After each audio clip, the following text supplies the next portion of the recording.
ಇದು ಕಾನೂನಾತ್ಮಕವಾಗಿಯೂ ಕಡ್ಡಾಯ ನಿಧಿ. ಯಾಕಂದ್ರೆ ನಿಮ್ಮಲ್ಲಿ 10 ಜನಕ್ಕಿಂತ ಜಾಸ್ತಿ ಆದ್ರೆ ಕಡ್ಡಾಯ ಆಗ್ಬಿಡತ್ತೆ.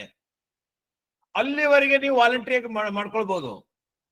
ಹಾಗಾಗಿ ಇದು ಕಾನೂನಾತ್ಮಕವಾದಂತಹ ಒಂದು ಪ್ರಾವಧಾನ ಆಗಿರೋದ್ರಿಂದ ನಾನು ಪ್ರಾವಧಾನಗಳನ್ನ ಹೇಳುವಾಗಲೇ ತಮಗೆ ಹೇಳಿದ್ದೆ, ನೆನಪಿರಬಹುದು.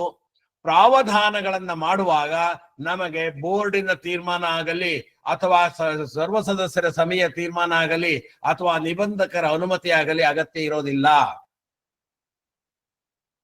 ಸಾಮಾನ್ಯ ಸಭೆಯಲ್ಲಿ ಅನುಮೋದಿಸಬೇಕಾ? ಅನುಮೋದಿಸಿಕೊಂಡ ತಪ್ಪೇನಿಲ್ಲ, ಆದ್ರೆ ಅನುಮೋದನೆ ಇಲ್ಲದೆ ಹೋದ್ರು ಮಾಡಬಹುದು. ಯಾಕೆಂದ್ರೆ ಇದು ಕಾನೂನಾತ್ಮಕವಾಗಿ ಕಡ್ಡಾಯ.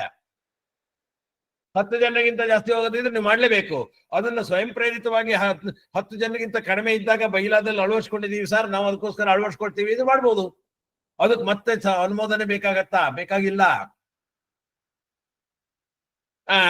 ಇದ್ರದ್ದು ನಿಬಂಧಕರ ಅನುಮತಿ ಬೇಕಾಗತ್ತಾ? ಬೇಕಾಗೋದಿಲ್ಲ.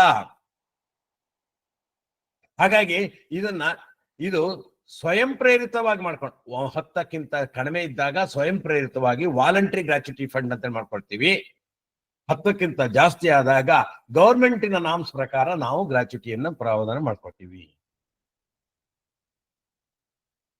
ಆದ್ರೆ 10ಕ್ಕಿಂತ ಕಡಿಮೆ ಇರುವಂತಹ ಸಂಸ್ಥೆಗಳು ಇದನ್ನ ಅಳವಡಿಸ್ಕೊಳ್ಳೋದಿದ್ರೆ